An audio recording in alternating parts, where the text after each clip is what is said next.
Olá a todos, está no ar mais um Lei em Campo Academy pela Lei em Campo TV. O programa Lei em Campo Academy é produzido todas as semanas em parceria com a IBA, Academia do Esporte.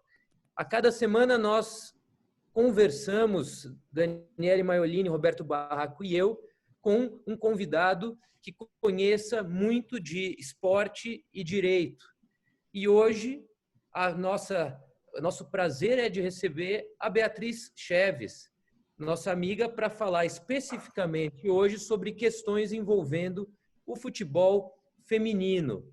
Muito bem-vinda, Bia. É um prazer te receber aqui no Lei em Campo Academy. Obrigada, Jean. Obrigada pelas palavras. É um prazer enorme estar aqui, ainda mais com 3 mentores pessoais e profissionais meus. Tenho certeza que vai ser uma experiência incrível. Espero contribuir. Tudo bem, Dani Maiolini, um prazer tê-la de volta aqui. Semana passada, Eu já ia falar disso. Semana passada acabou não dando, mas é muito bom ter você de novo. A gente sentiu muita sua falta semana passada.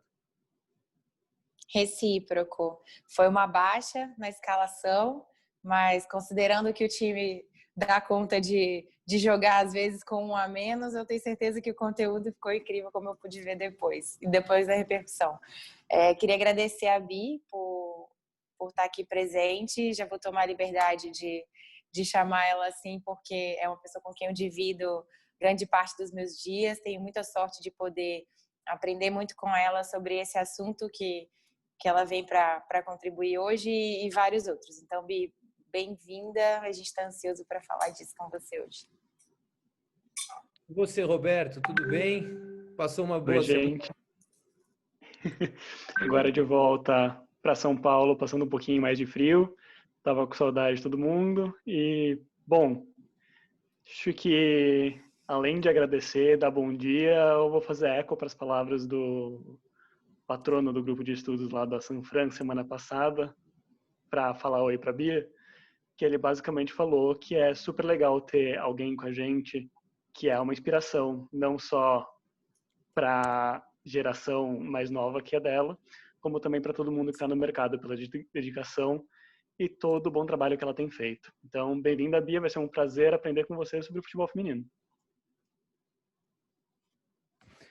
Então é isso, vamos falar sobre futebol feminino no Lei em Campo Academy de hoje.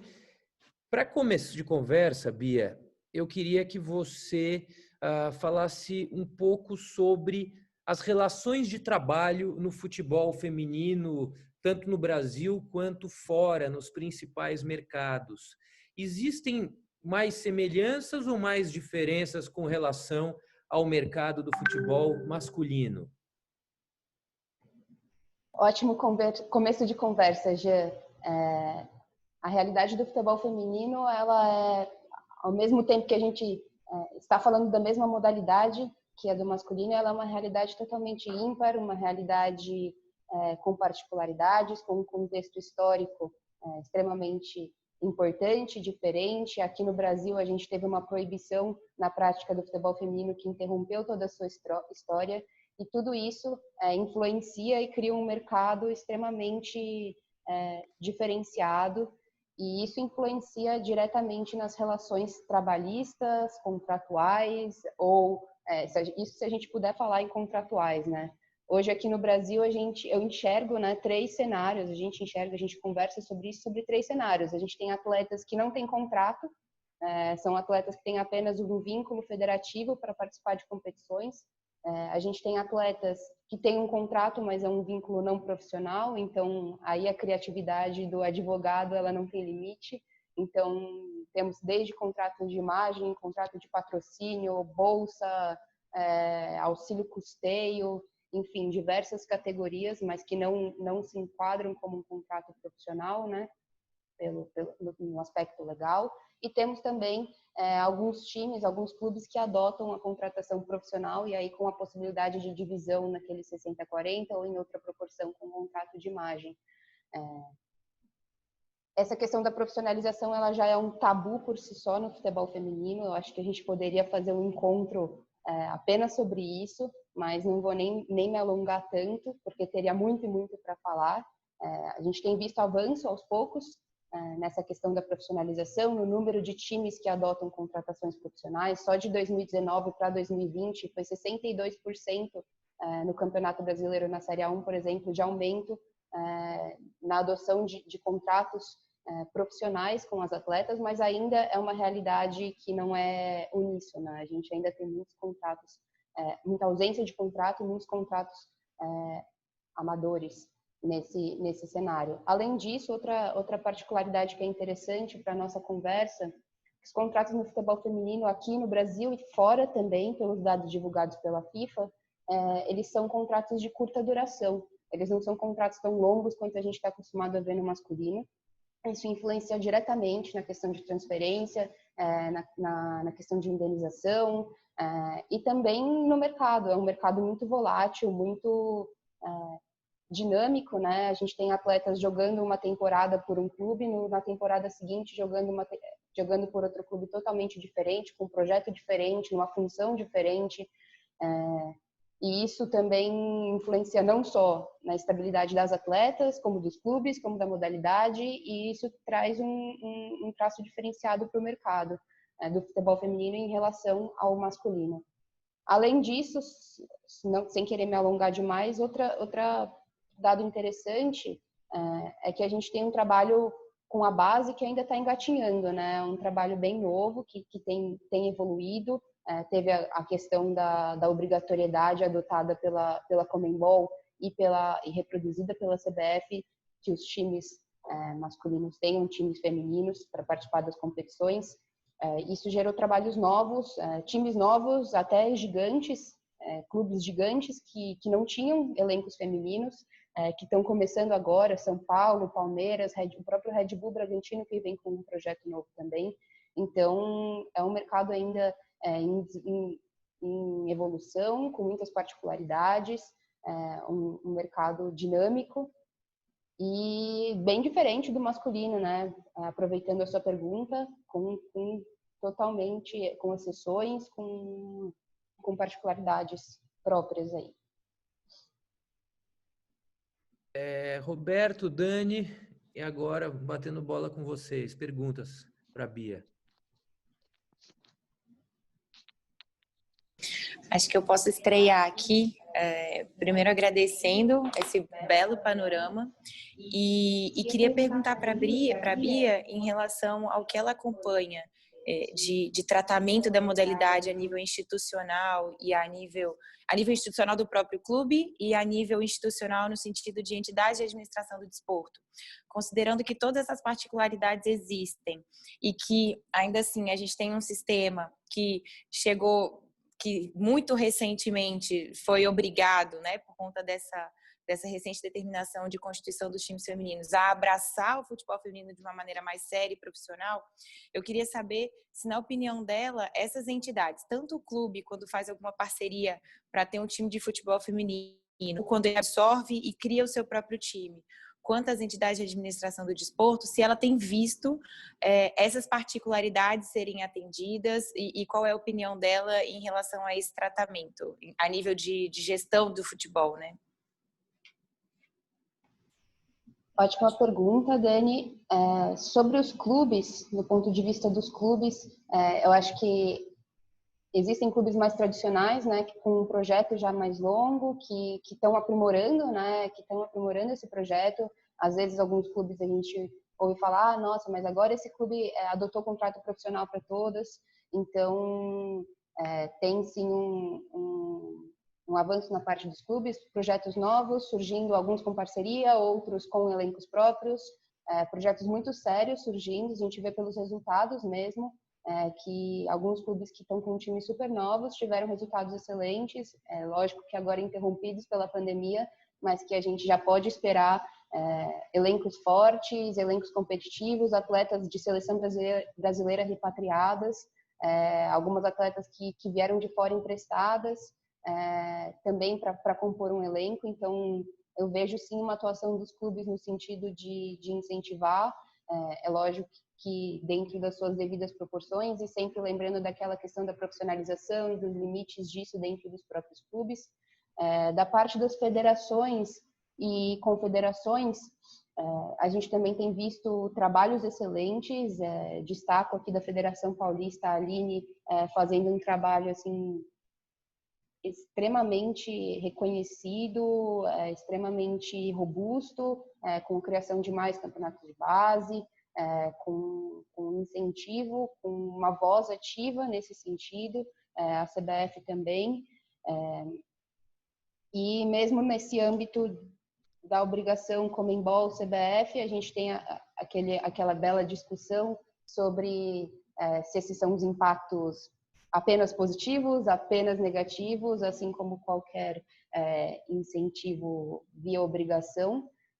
Mas, no meu ponto de vista, eu tenho visto, sim, um olhar diferente para o futebol feminino como um mercado, como um nicho. Acho que muito a ser desenvolvido, muitos desafios pela frente, enormes, intensificados pela pandemia, mas um mercado que tem se dinamizado assim com o tempo e que uma amiga usou essa expressão e que eu vou repetir, que é uma startup ainda dentro do cenário do futebol feminino como startup mesmo, como um mercado promissor em desenvolvimento, com todos os players do mercado atuando juntos, né? E aí, Roberto? Pegando carona. Vou até aproveitar exatamente esse gancho da vida startup. Se a gente for traçar uma raiz histórica dessa nova estruturação do futebol feminino, vai lá para a agenda FIFA 2.0, passando pelo FIFA Forward Program, e vai sempre com essa base de como a gente consegue estruturar um produto diferenciado do futebol. Então, óbvio, não dá para falar pela CBF, pelos licenciamentos, etc., mas dá para traçar essa raiz histórica com a FIFA, de que a FIFA vê o futebol feminino como mais uma possibilidade de produto para o futebol. É até daí que vem toda essa nova estruturação, que depois foi para a Conmebol e aí então chegou na CBF. Essa mentalidade de transformar o futebol feminino também em um produto diferente do futebol masculino e um produto próprio. Como você tem visto os atletas comentando sobre a diferença de quando elas começaram a jogar para agora, ou dessas novas atletas começando a jogar agora e como elas veem, principalmente essa parte dos contratos? Aí deixa eu fazer um adendo, então, na pergunta do Beto. Em relação a isso, queria que a Bia aproveitasse para dizer em relação a oportunidades comerciais fora do desempenho da atividade esportiva propriamente dita, em relação a contratos de patrocínio, em relação à exploração da figura dessas atletas nessas atividades acessórias. Queria que você comentasse um pouquinho sobre a experiência que você tem tido. Sobre a realidade contratual, sim, eu acredito que eu sou nova, né? Não acompanhei tanto tempo dessa evolução, mas da experiência que a gente tem de alguns anos, a gente já vê uma notável diferença, desde a Copa do Mundo de 2019 também. Eu falei um pouco sobre o aumento do número de contratos profissionais, eu acho que isso também se encaixa na sua pergunta, mas ao mesmo tempo as próprias atletas mesmo já estão criando uma consciência de direitos aos poucos. A gente comenta bastante aqui nos bastidores sobre a ausência de casos na CNRD do feminino. Eu acho que isso a gente tem diversas abordagens e diversos porquês para isso, né? Tanto em termos de realidade de mercado, quanto em termos de análise psicológica e de personalidade mesmo das atletas do feminino, quanto históricas, mas eu acredito que hoje a gente já tem um diálogo muito mais aberto, a gente tem diversos eventos falando sobre isso, a gente tem eventos incentivados pelas federações, pela CBF, por outros players do mercado, a gente tem intermediários atuando com força nesse mercado também, intermediários que trabalham com masculino e feminino, intermediários que só trabalham com o feminino, então a gente tem uma série de engrenagens rodando para que exista um cenário de melhora. Assim, conversando com algumas atletas no dia a dia, a gente já vê perguntas mais robustas, a gente já vê uma consciência um pouco maior, principalmente das atletas, lógico, de maior calibre, mas ao mesmo tempo que isso que servem de inspiração para as atletas mais novas. E isso também é interessante dessas atletas maiores, né, estarem aqui no Brasil, do mercado brasileiro crescer. repatriando atletas que têm mais experiência, a gente está, ao mesmo tempo, amadurecendo atletas mais novos pela convivência conjunta. Então, a gente tem times novos, com atletas novas, que estão contando com atletas mais antigas, de mais experiência, de mais nome. Então, eu acredito que isso tem incentivado bastante o desenvolvimento delas. E passando agora para a pergunta da Dani, sobre patrocínios, sim, eu tenho trabalhado bastante com patrocínios, das mais diferentes iniciativas, dos mais diferentes tipos, com atletas diferentes, com objetivos diferentes, participação em palestras, questão de materiais esportivos, divulgação de marca mesmo. Eu acredito que o mercado está passando por uma adaptação para ver o futebol feminino também como esse ramo próprio que a gente conversou. Então, tenho visto um crescimento bastante otimista em relação à publicidade também e à imagem das atletas. Gente, falando ainda sobre questões relativas a contrato, mas especificamente no que tange as transferências no futebol feminino. Bia, como que era o mercado de transferências no futebol feminino e quais os impactos da pandemia sobre o futuro e até a atualidade desse mercado com a reabertura já ou o reinício das atividades em alguns contextos regionais? Sobre as transferências, eu acho que é interessante a gente dividir em dois cenários, né? Dois pontos. O primeiro são as transferências permanentes, né? Que a gente tem grande número, aumento, mas ao mesmo tempo a gente tem algumas particularidades e, em um segundo momento, os empréstimos, né? Os empréstimos, eles são um ponto bem interessante de ser discutido, principalmente com esse enfoque sobre profissionalização e sobre os impactos que isso traz.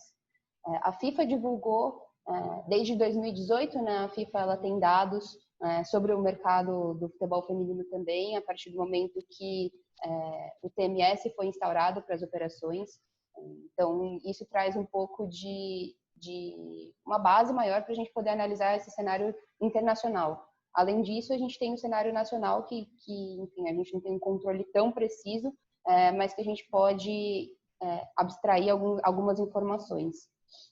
De 2018 para 2019, por exemplo, que são os 2 anos que a gente tem dados já da FIFA, houve um crescimento no número de transferências internacionais de quase 20%, 19 e alguma coisa no número de transferências internacionais entre clubes, né, entre atletas femininos. É lógico que esse dado ele compreende apenas as transferências profissionais, que são aquelas registradas no TMS. Então, a gente tem que filtrar essa informação e ter em mente que tem muito mais transferência acontecendo, tanto nacional quanto internacional, sem esse registro.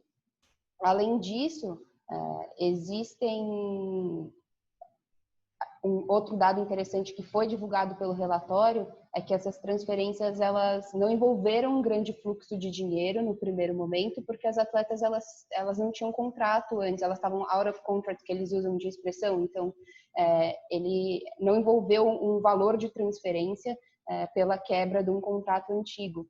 E aí a gente tem uma especialista no direito trabalhista para falar também sobre a parte os reflexos que isso tem sobre a cláusula indenizatória, cláusula compensatória, quando a gente não tem um contrato. Então, essa parte de transferências, ela está em desenvolvimento, mas ela também sofre todas essas influências que a gente conversou sobre contratos curtos impedem que haja uma transferência, porque a atleta simplesmente sai do contrato e entra em outro contrato, isso diminui o número de transferências, diminui o valor, né, envolvido nesse mercado, porque não existe uma troca, né? Diminui questões de direito de formação, enfim. Em relação a transferências permanentes, a gente tem diversas consequências. E o ponto mais interessante que eu vejo é na questão de empréstimos, né? E o efeito que isso tem visto na pandemia, que eu estava até conversando aqui com a Dani antes. Os empréstimos, eles, pelo regulamento FIFA e pelo regulamento da CBF, na URNR-TAF, é vedado o empréstimo de atletas não profissionais, né, de atletas amadores. Então, com isso, a gente tem uma limitação muito grande do mercado no futebol feminino. Como a gente disse, são poucas as atletas, crescendo, mas são poucas as atletas que têm contratos profissionais. Então, existe uma restrição, um engessamento dos empréstimos, justamente pela impossibilidade de você registrar isso. Você não pode ter uma atleta profissional em um país sendo registrada no Brasil como uma atleta amadora. E isso impede essa questão do mecanismo de transferência e de registro. E a questão da pandemia, que eu acho interessante nesse enfoque, alguns campeonatos, algumas ligas tiveram que adaptar o seu schedule em razão da pandemia. Por exemplo, a Liga Americana, uma das mais fortes que a gente tem, já anunciou ou está em fase de adaptação e não terá mais jogos oficiais em 2020. Com isso, existe um incentivo das atletas tanto para serem emprestados para a Europa, por exemplo, para disputarem uma Champions League, que é uma liga, um campeonato extremamente forte, quanto para voltarem para o Brasil. A gente tem uns 2 ou 3 casos que a gente já viu anunciado de atletas americanas vindo, ou brasileiras, ou enfim, de outras nacionalidades que estavam na Liga Americana, vindo jogar aqui no Brasil. Só que a gente tem a questão do empréstimo. As atletas estão nos Estados Unidos como profissionais. Para elas serem registradas aqui no Brasil, elas têm que ser registradas como profissionais. Então, a gente tem uma profissionalização forçada para que esses empréstimos aconteçam. Isso eu vejo como um grande efeito positivo da pandemia. Essa dinamização do mercado faz com que, no Brasil, a gente tenha que adotar contratos profissionais meio que forçados, mas que mostram a importância dessa ferramenta e dessa contratação aqui para o cenário do futebol feminino. Pessoal, então quer dizer que existem oportunidades para o futebol feminino num contexto de crise sanitária? Começando aqui com a palavra, eu vejo oportunidades, vejo caminhos. Essa questão dos empréstimos e essa profissionalização que a gente conversou é um efeito positivo, na medida do possível, da pandemia. E uma palestra que a Aline deu, uma vez ela disse uma coisa que me chamou muita atenção e que me marcou nesse cenário de pandemia. Ela falou que o futebol feminino sempre esteve acostumado a lidar com pouco dinheiro, com pouca visibilidade, com pouco recurso. Então, ele já é um mercado que está acostumado a se adaptar. Então, me apropriando um pouco aqui, com todos os créditos para a Aline da fala dela, eu vejo um caminho e pessoas que estão acostumadas a lidarem com pouco. Interessante esse pensamento. Quando se está acostumado com muito, existe uma redução drástica, isso em qualquer segmento da vida. O impacto sentido é muito mais intenso. Quando você já está acostumado a conviver com menos recursos, você praticamente não altera a sua situação. Isso é um ponto interessante. Mas com relação àqueles patrocínios bem menores, né, no futebol feminino em relação àqueles que garantem o funcionamento da engrenagem do futebol masculino, você já conseguiu ver algum movimento de retorno de apoiadores do futebol feminino? Porque a volta das competições no Brasil vai acontecer agora, no dia 26, não é? A volta da principal competição. É isso, Bia? 26 de agosto, salvo engano. Como que fica? Você já percebeu um movimento de retorno dos apoiadores?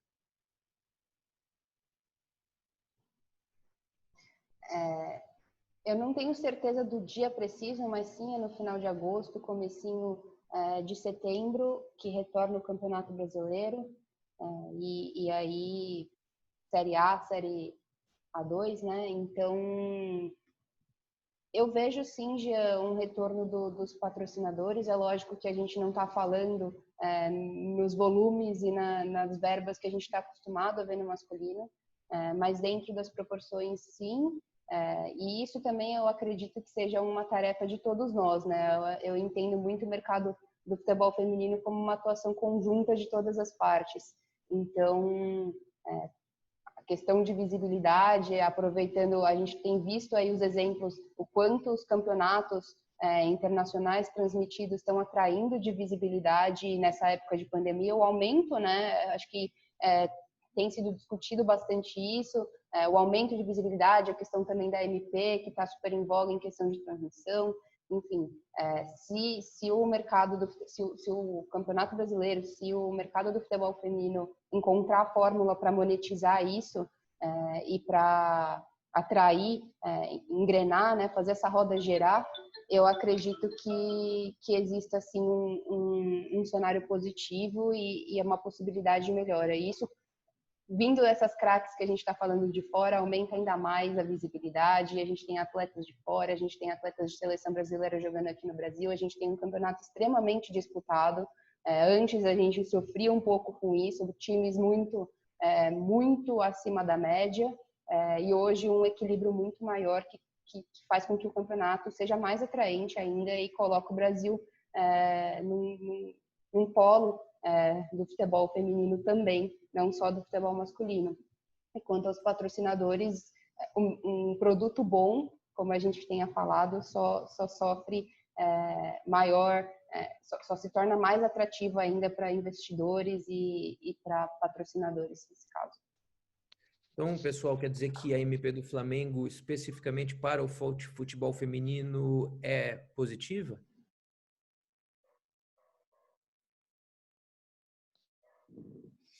Eu ia fazer essa reflexão não em forma de pergunta, em relação aos efeitos da MP, principalmente tomando por consideração o intuito.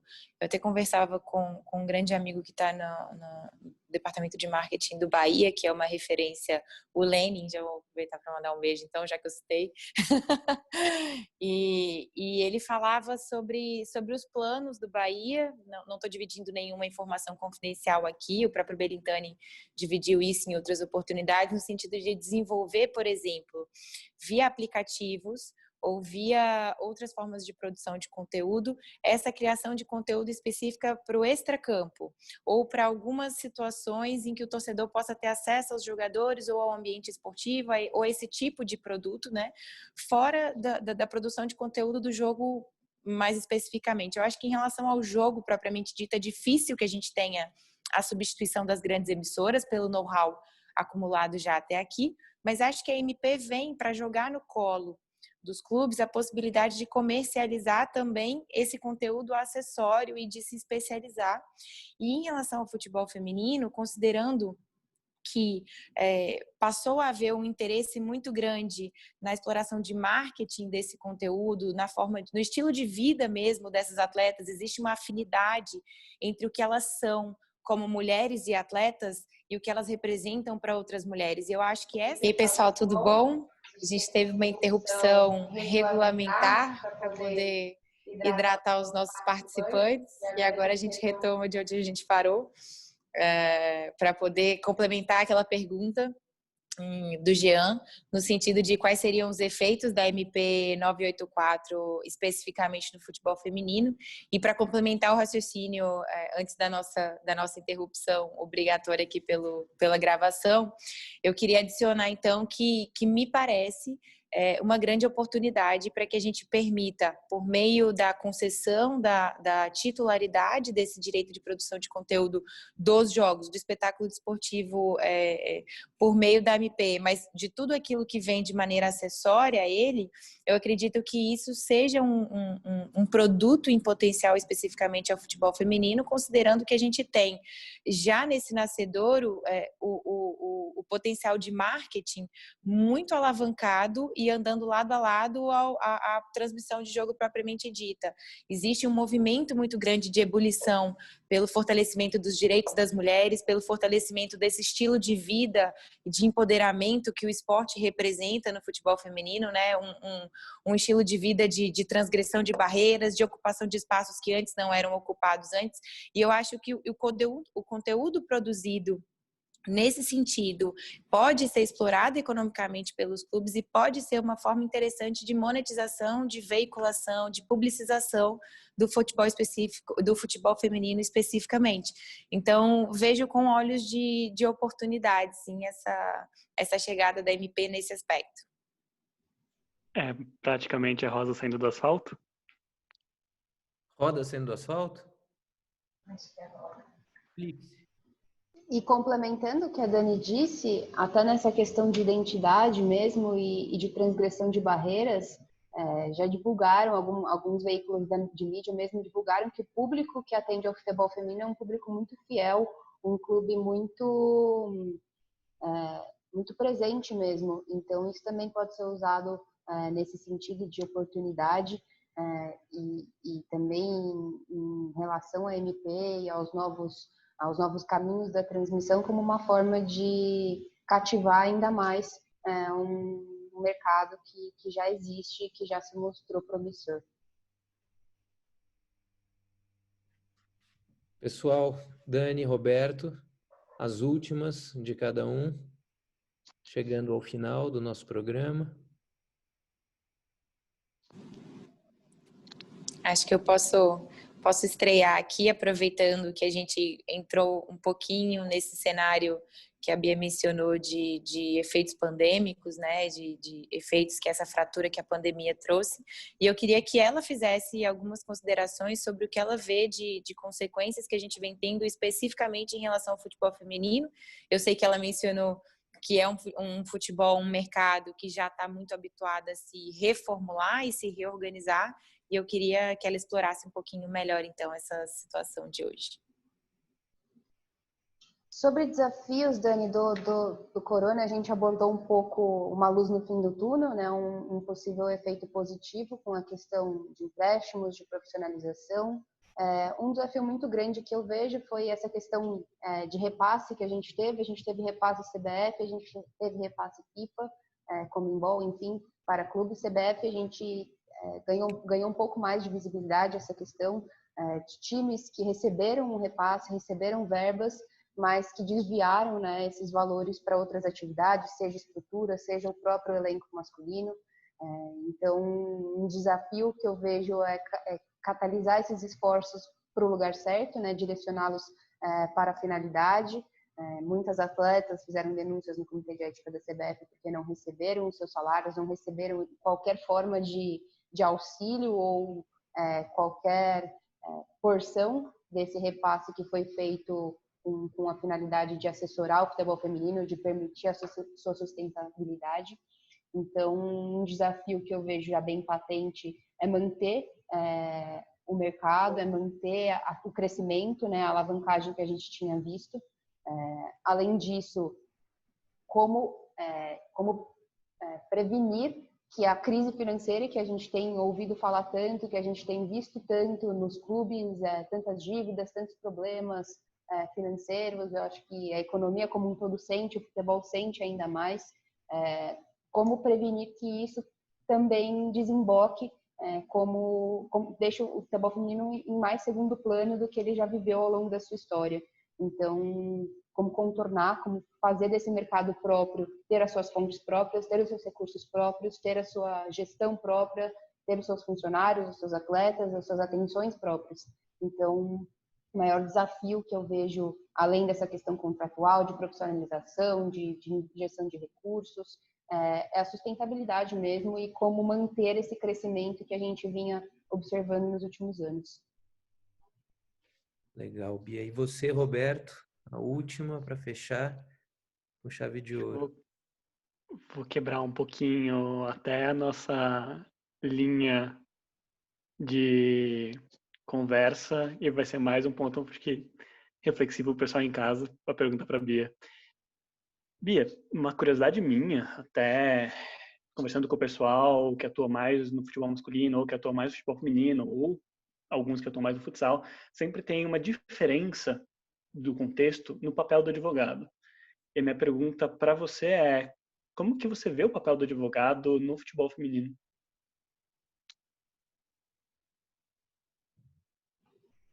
Eu vejo o papel do advogado no futebol feminino como um papel elementar, assim como de todos os outros agentes. Eu acredito que o futebol feminino precisa do engajamento de todos os players do mercado, de todas as personalidades, clubes, federações, atletas, intermediários e advogados também. Então eu me vejo todo dia na minha experiência aqui no papel de cobrar uma postura, de cobrar um respeito, de cobrar uma atenção que o futebol feminino merece. Então, a cada negociação de mostrar que sim, a atleta tem advogado, sim, o clube tem advogado voltado para o futebol feminino, o intermediário existe, o intermediário vai ser registrado na transferência, vai aparecer lá o nome do intermediário, porque o intermediário existe para o futebol feminino também. O advogado para revisar o contrato feito pelos clubes existe também no futebol feminino. A nossa exigência de que tenha um contrato, mesmo que seja um contrato não profissional, mas que tenha algum registro, também parte da equipe jurídica, também parte da assessoria da atleta. Então, a posição que eu enxergo o advogado é de se sentir parte desse crescimento e parte desse mercado, e parte elementar desse mercado para cobrar a seriedade que ele merece e para garantir que o respeito aos direitos, às garantias, esteja materializado, seja em contrato, seja em reconhecimento dos clubes da relação, independente do que for. Eu acredito que a gente tem uma função principal aí de cobrar uma seriedade que o futebol feminino merece também. Bia Cheves, nossa amiga, muito obrigado por ter aceitado o convite e ter participado conosco do Lei em Campo Academy de hoje. Obrigado a você que gosta do Lei em Campo e que assiste aos programas a cada semana. Esse programa que é uma parceria do Lei em Campo, da Lei em Campo TV, com a IBA, Academia do Esporte, da qual todos nós aqui fazemos parte. Obrigado de novo, Bia, Dani, Roberto. Voltamos então na semana que vem, a quarta-feira, às 17h, com mais um programa inédito. Boa semana para vocês. Tchau. Também.